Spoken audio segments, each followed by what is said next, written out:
Hello everyone, today we are going to discuss about the energy possessed by the fluid. We will be seeing the equations, right, for the different type of energies which fluid may possess. So the topic for the today will be energy possessed by fluid.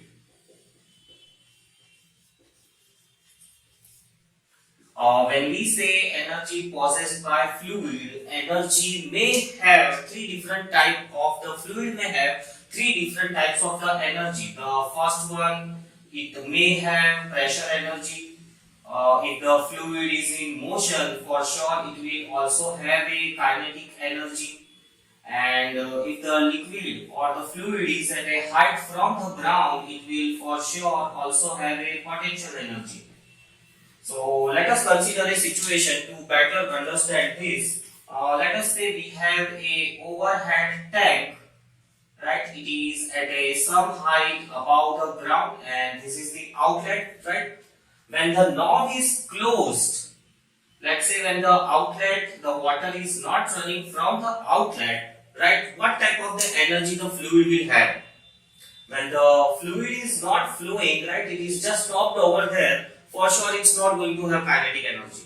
But it is above the ground, so for sure it will have a potential energy. And since there is a fluid column, it will also have a pressure energy. So when we say energy possessed by a fluid, right, it may have any one type of it may have two different type, or it may have all the three types of the energy. So let us say the outlet is open and the fluid is flowing out of this outlet. So pressure energy, it is a energy possessed by virtue of pressure. It is due to a pressure of the fluid. Kinetic energy, it is the energy possessed by the virtue of motion. If the fluid is flowing, it will have a kinetic energy. And potential energy, it is the energy possessed by virtue of height, if it is at the above the ground level. Now let us calculate the pressure energy. So pressure energy, when we say, we will be getting it by force into the distance. Let us say this fluid moves out through the small distance x. Force acting on it will be pressure into whatever the area of cross section of the outlet is, and the distance traveled by it is x. Area into distance, it gives us the volume, right? So this is the pressure energy possessed by the fluid. Pressure energy per unit mass, so it will be the pressure energy divided by mass. Volume upon mass is density, so this is the pressure energy possessed per unit mass. There is also one another type of the energy, that is pressure energy per unit volume. So dividing it by volume, it will give us P.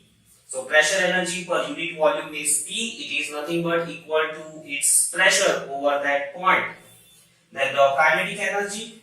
Kinetic energy, the simple formula we know that it is half mv square. Kinetic energy per unit mass. Divide the equation by mass and we get half v square. That is the kinetic energy per unit mass. Kinetic energy per unit volume. So it will be half mv square divided by volume. Mass upon volume is density, so half rho v square. It is the kinetic energy per unit volume. And when we say potential energy, we know that potential energy, it is given by mgh. Potential energy per unit mass will be dividing the equation by mass, we get gh.